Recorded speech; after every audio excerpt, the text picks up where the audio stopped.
Hi, this is Ishmael. After the beep, leave me a message about a book you love.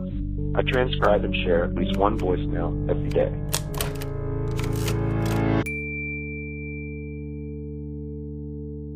I want to talk about The Invention of Solitude by Paul Auster.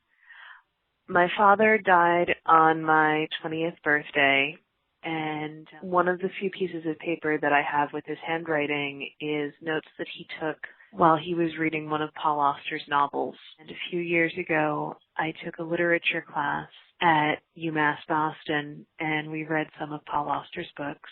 I found that they resonated with me in a way that I wasn't expecting them to. My father was a working class man from the East Coast, from Boston, in the 60s and 70s. He grew up around the same time that Paul Auster did, and he died around my 20th birthday. His funeral was on my 20th birthday, and I was the person who found the body.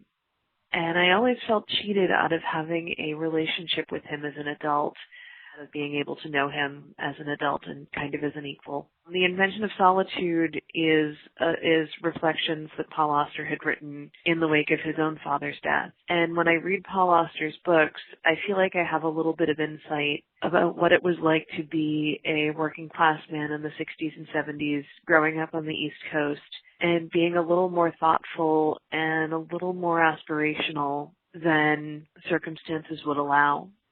I can't have a conversation with my father, but I can at least read books like The Invention of Solitude and just gain some insight and understand a little bit about what it was like to be living during that time and to be having those experiences. I miss my father, and I think about him every day.